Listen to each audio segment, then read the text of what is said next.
In other news, President Trump continues to deliver on his promise to restore law and order to our nation's capital.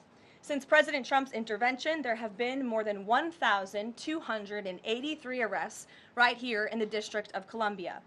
Total crime in D.C. is down 19%, and violent crime is down 30%. Carjackings in the district are down 67%. Homicides are down 57%. Robberies are down 40%. Motor vehicle thefts are down 32%. And assaults with dangerous weapons are down 23%. And property crime is down 18%. These numbers prove the president's bold actions to make D.C. safe and beautiful again are working, just like he said they would. And that's why on Monday, the president took additional action to sign an executive order taking steps to ensure that cashless bail in Washington, D.C. is eliminated. For too long, D.C.'s reckless cashless bail policies have allowed dangerous criminals to be quickly released, which endangers everyone who lives in and visits our wonderful capital. No cash bail has also foolishly forced law enforcement to repeatedly arrest the same offenders over and over again, only for them to be released back into our nation's capital. This is the definition of insanity, and the president is seeking to end it.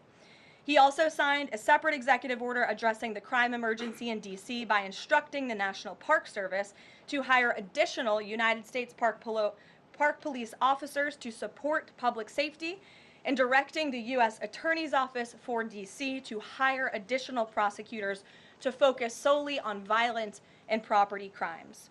So while liberal Democrats across the country continue to double down on their failed soft on crime approach, the American people, including local D.C. leadership, business owners, and residents, are rallying behind President Trump's crime crackdown.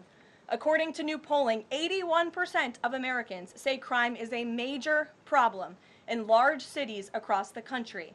And a clear majority of Americans believe the president's actions are justified and necessary to reduce crime in these cities.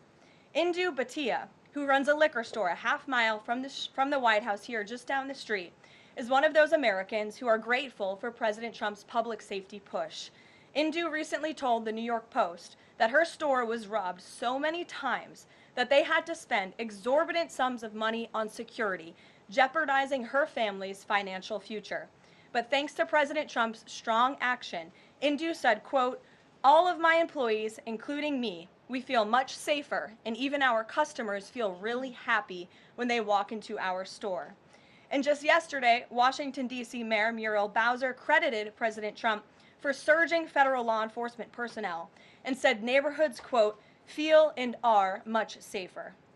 We thank Mayor Bowser for her cooperation and her willingness to help us make D.C. safe and beautiful.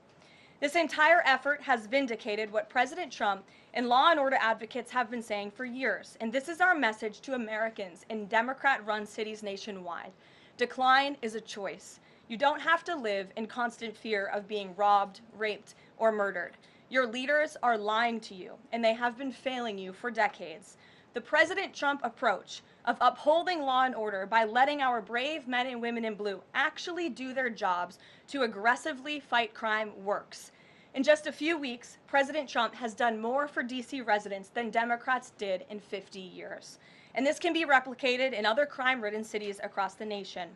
As President Trump has said, all of these elected officials in charge have to do is pick up the phone and ask for the president and the federal government's help. President Trump doesn't care if they are a Republican or a Democrat leader.